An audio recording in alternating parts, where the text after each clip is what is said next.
आज हम लोग पीएच मान के बारे में, पीएच और पीएच मान किसे कहते हैं उसके बारे में समझना है। तो सबसे पहले देखो पी के ऊपर एच किस रूप में लिखा गया है, भाग के रूप में दिख रहा है। तो इसको सही तरीके से कहें तो इसको पावर हाइड्रोजन बोलते हैं, पावर हाइड्रोजन। साफ साफ शब्दों में लिख भी रहा है, सिंबल में भी लिखा है। इसकी परिभाषा आती है हाइड्रोजन की सांद्रता पर निर्भर करती है। तो हाइड्रोजन आयन की ऋणात्मक लाग को या लाग मान को पीएच कहते हैं, पीएच कहते हैं।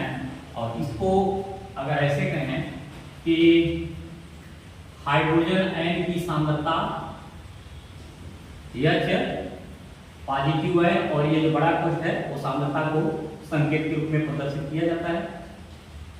तो यहां हो गया हाइड्रोजन आयन सांद्रता। अगर इसके आधार पर फार्मूला रखें तो पीएच बराबर माइनस लाग हाइड्रोजन आयन कंसंट्रेशन हो जाएगा। अगर इसे हम प्लस बनाना चाहते हैं तो इसको हम आगे ले जाएंगे तो हो जाएगा पीएच इज इक्वल टू लाग 1 अपान हाइड्रोजन आयन सांद्रण। इस तरह से भी लिख सकते हैं। इसको एक और रूप दिया जा सकता है कि पीएच को हम लाग हटाकर लाग के रूप में न लिखें तो यहाँ पर एक बेस होता है आधार के रूप में 10, तो इसके रूप में लिखें तो हो जाएगा कि 10 पर घात माइनस पीएच जो होता है वो हाइड्रोजन आयन की सांद्रता के बराबर होता है। यानी इसे बिना लाग के रूप में भी प्रदर्शित किया जा सकता है। जैसे प्राप्त कैसे करेंगे, H2O का अगर हम वियोजन कराएं तो H आयन और OH आयन बनता है। इसमें H आयन की सांद्रता यदि OH आयन की सांद्रता के बराबर हो जाती है तो इस कंडीशन में ये जो विलयन होगा, जो पदार्थ होगा वह विलयन उदासीन कहा जाएगा। और इस कंडीशन को यदि हम इसमें अप्लाई करें तो इसका मतलब हो जाएगा H आयन की सांद्रता इनटू OH आयन की सांद्रता, इसको जल की विलेयता कहते हैं, जल की विलेयता गुणनफल, विलेयता गुणनफल इसका नाम रखा गया है। इसे H ion concentration into OH ion concentration equal to Kw से इंडिकेट किया जाता है। इसका मान Kw बराबर 10 पर घात 14 प्राप्त किया गया है। तो H ion concentration and OH ion concentration is equal to 10 to the raise power minus 14।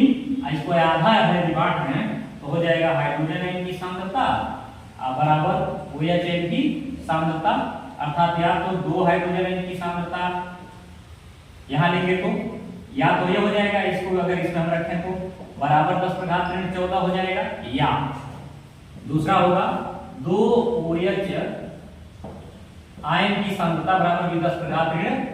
अगर हम इससे निकालें हाइड्रोजन आयन की सांद्रता से तो उदासीन विलयन के लिए, उदासीन विलयन के लिए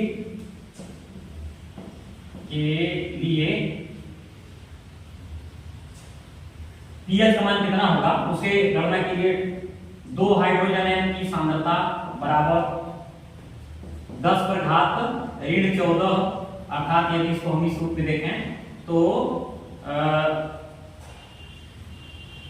ये 2 नहीं होगा, इसे हम स्क्वायर कर दें, इसको भी स्क्वायर करके गुणा करना है ना, तो स्क्वायर हो जाएगा। यानी हो जाएगा हाइड्रोजन आयन की सांद्रता बराबर करड़ी के अंदर 10 पर घात ऋण 14। अब इसको जब वर्गमूल लेंगे, स्क्वायर रूट लेंगे तो हाइड्रोजन आयन की सांद्रता हो जाएगा 10 पर घात ऋण 7। अब इसी को ले आते हैं इस फार्मूला में रखते हैं। उदासीन विलयन के लिए पीएच कितना होगा उसके लिए लाना है, तो ध्यान से देखना पीएच बराबर माइनस लाग हाइड्रोजन आयन की सांद्रता, अर्थात माइनस लाग 10 टू दी पावर माइनस 7 को इधर लेकर आया जाता है। फार्मूला होता है, सूत्र है, सूत्र के रूप में अगर हम लिखें तो गणित में था, अब नहीं है कि log m पावर n होता है ना, इसे पहले कर लेते हैं log m लिखते हैं, ये इसका सूत्र है। यानी n पहले आ जाएगा और log m तो जो रहना है रहेगा ही, यानी माइनस को 7 के साथ घर ले आना, तो -1 और गुणे -7, कोई दिक्कत किसी को? log 10 हो गया यहाँ, हाँ इसका इसमें गुणा करेंगे तो 7 पॉजिटिव हो जाएगा, और log 10 का मान हमेशा 1 होता है, यानी इसका pH कितना हो गया? 7 × 7, अर्थात उदासीन विलयन के लिए जो pH होता है वो 7 होता है। क्लियर हो गया? तो उदासीन विलयन के लिए हो गया। अगर हम किसी अम्लीय विलयन का लें, जैसे किसी अम्लीय विलयन के लिए लेंगे तो कैसे होगा? HCl के लिए अगर वो विलयन कितने का हो तो 1/1000 मोलर का विलयन हो, ठीक ना? तो इसके लिए हम करेंगे क्या?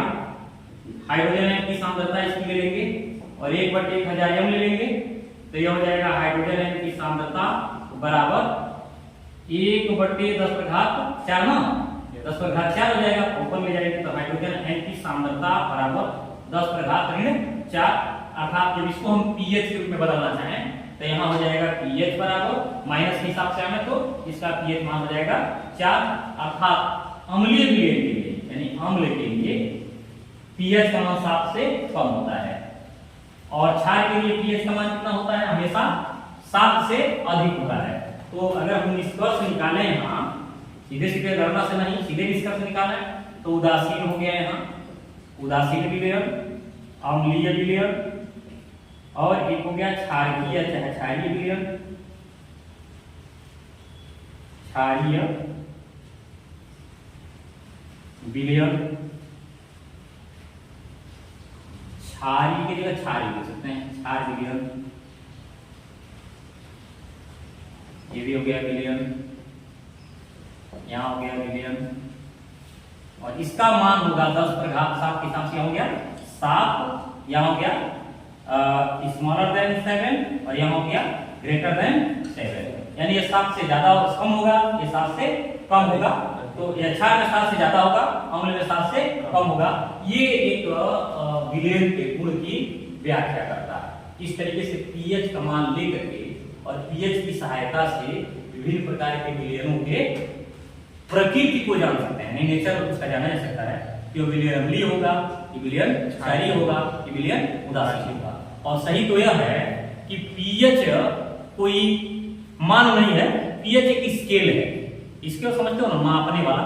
pH वह स्केल है जिसकी सहायता से किसी विलयन का प्रकृति ज्ञात किया जाता है, और यदि उसका किसी विलयन का pH मान 7 होता है तो विलयन उदासीन होता है, अगर किसी विलयन का pH मान 7 से कम में आता है तो विलयन अम्लीय होता है, और अगर विलयन का pH मान 7 से अधिक होता है तो विलयन क्षारीय होता है। इस तरीके से pH के आधार पर विलयनों की प्रकृति की गणना कर सकते हैं। क्लियर हो गया? तो इतना हमारे आज के टॉपिक में रहा। क्लियर ना? अब इसमें थोड़ा सा टॉपिक जो जोड़ना है वो जुड़ जाएगा, वो होगा सूचक क्या है। तो सूचक जो होते हैं वह किसी विलयन में यदि उसको डालते हैं तो वह अपने रंग को बदल करके, रंग परिवर्तन करके उन विलयनों के प्रकृति के बारे में जानकारी देते हैं। जैसे कुछ ऐसे पदार्थ हैं जिसको अम्लीय विलयन में डालेंगे तो वह रंगहीन हो जाएंगे, तो पता चल जाएगा ना कि विलयन अम्लीय है। अब कुछ ऐसे पदार्थ हैं जिसको यदि हम विलयन में डालेंगे तो वह लाल रंग का हो जाएगा, पीले रंग का हो जाएगा, या उसमें कोई रंग आ जाएगा, तो उसमें पता है कि हाँ यह रंग आएगा तो वह विलयन क्षारीय हो गया अथवा अम्लीय होगा। इससे आपको पता चल जाएगा कि यह क्षारीय विलयन है कि अम्लीय विलयन है।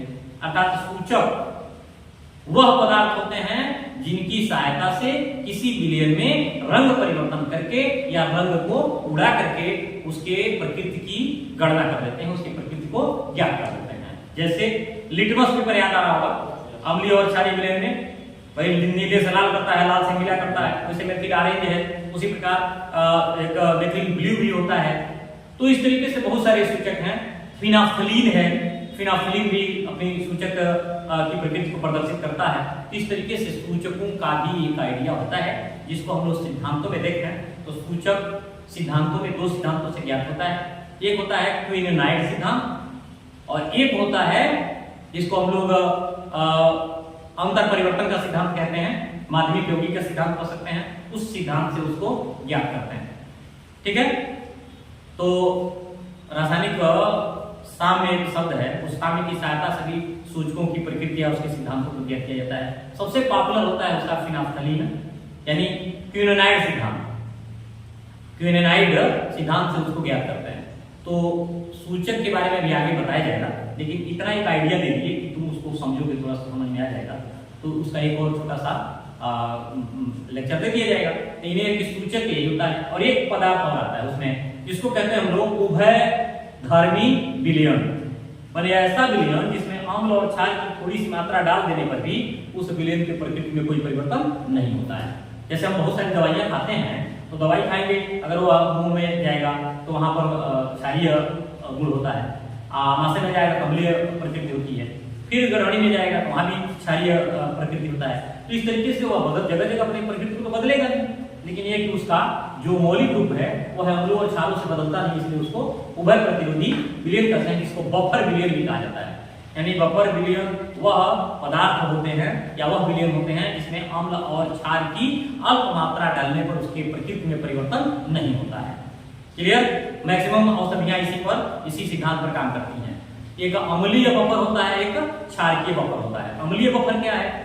अम्लीय बफर में प्रबल अम्ल से उसको बनाया गया रहता है, जैसे CH3COOH में CH3COOH डाल करके उसको बफर विलयन बनाया गया हो, तो इसको सोडियम एसीटेट और एसिटिक अम्ल का मिश्रण बना मिला के उसका एक अम्लीय बफर कहते हैं। और एक होता है क्षारकीय बफर, वह है अमोनियम हाइड्रोक्साइड में अमोनियम क्लोराइड यदि डाले रहते हैं, तो ये अमोनियम हाइड्रोक्साइड और अमोनियम क्लोराइड का जो मिश्रण होता है उसको क्षारकीय बफर कहते हैं। तो दो तरह का बफर होता है, लेकिन बफर हुआ क्या? उभय धर्मी विलयन, यानी अम्ल और क्षार की थोड़ी सी मात्रा उसमें डालें तो उसके प्रकृति में कोई परिवर्तन न हो। क्लियर हो गया? तो ये था बफर विलयन। तो इन्हीं के बारे में अब ज्यादा जानकारी इसी के बारे में, इन्हीं तीन मुख्य विषयों के बारे में बताना है। ये आज का जो मेन जो टॉपिक था वो ये था।